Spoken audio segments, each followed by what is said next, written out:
U ovom videu pokazat ćemo vam kako da primate e-fakture u programu za transport i autoprevoznike. Kada smo aktivirali sistem e-faktura u programu, omogućili smo da primamo i šaljemo e-fakture bez lične karte i bez logovanja na sistem. Nadalje, sam program pomoću ključa koji smo kopirali komunicira sa sistemom e-fakture. U ovom videu pokazat ćemo vam kako da primate e-fakture, kako da ih pregledate, kako da ih odobrite ili odbijete i kako da ih preuzmete na vaš računar u PDF formatu ili preuzmete prateća dokumenta koja vam je klijent poslao uz e-fakturu. Da bismo pristupili spisku ulaznih e-faktura, idemo u meni e-fakture i tu ćemo ući u podmeni ulazne e-fakture. Otvara nam se novi prozor u kom ćemo u suštini moći da uradimo sve što je potrebno kada su u pitanju ulazne e-fakture. Prozor se sastoji iz liste faktura, dela za komande i dela za pretrage. Prva komanda je dugme Osveži listu. Klikom na to dugme desit će se dve stvari. Prva, ukoliko su se na sistemu e-fakture pojavile nove fakture koje do sad nisu kod vas u programu, one će biti upisane u listu.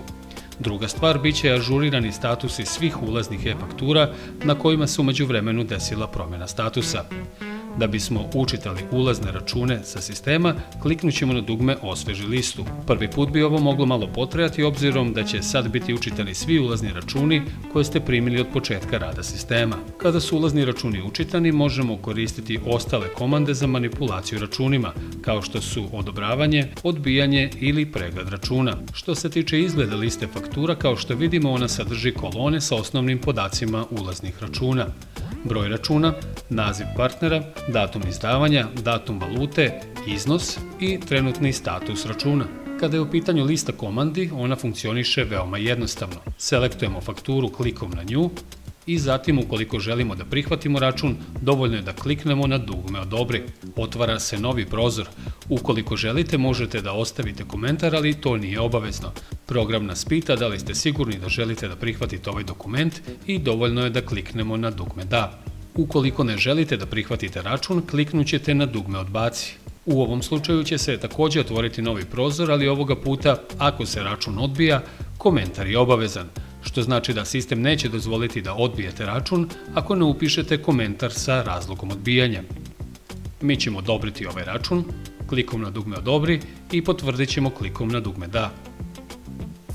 Dokument je prihvaćen, kliknemo na OK i kao što vidite, status se promenio i u listi i status je za ovu fakturu sada odobren.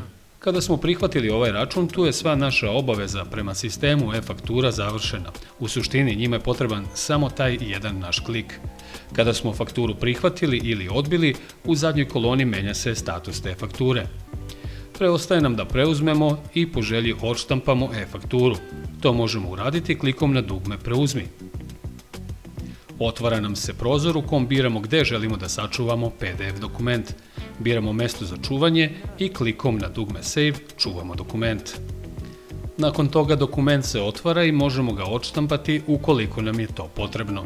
Izaćemo iz PDF dokumenta. Također, ukoliko želimo da pregledamo račun i uverimo se u njegov sadržaj pre nego što ga odobrimo, možemo ga selektovati klikom i nakon toga kliknuti na dugme Pregled. Otvara nam se novi prozor u kom ćemo vidjeti sadržaj računa i kako će on izgledati kada se odštampa. Ukoliko se uverimo da je sa računom sve u redu, možemo i u ovom prozoru da odobrimo ili odbijemo fakturu, pri čemu je postupak isti kao i ranije.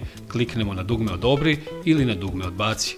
Također, možemo i da preuzmemo PDF dokument. Znači, sve što možemo u prethodnom prozoru, možemo i u ovom. Klik na dugme Odobri ili klik na dugme Odbaci i također još jednom napominjemo da ukoliko odbijamo ovaj dokument, potrebno je da obavezno upišemo komentar za odbijanje. Još jedan segment koji je bitan, svako ko vam šalje e-fakturu ima mogućnost da uz nju pošalje do 3 PDF dokumenta. To može da bude, na primjer, otpremnica, originalni račun, nalog ili nešto slično. Ukoliko je uz fakturu stigao neki takav dokument, moći ćete da ga vidite sa leve strane i samim tim da ga jednim klikom preuzmete na vaš računar. Ovdje imamo jedan dokument u prilogu koji se zove nalog za transport. Kliknut ćemo na dugme Preuzmi. Također nam se otvara prozor za čuvanje dokumenta, biramo gdje želimo da sačuvamo dokument i kliknemo na dugme Save. I sada je ovaj propratni dokument sačuvan na našem računaru. Izaći ćemo iz pregleda fakture. Ovo bi bilo sve što se tiče prijema e-faktura kroz naš program. Nadamo se da vam nije bilo previše komplikovano. Ukoliko imate neka dodatna pitanja, pišite nam u komentarima. Također, preporučujemo da se prijavite na naš kanal kako biste dobijali obaveštenja o novim videomaterijalima. U narednom videu pokazat ćemo vam kako da pošaljete e-fakturu iz našeg programa.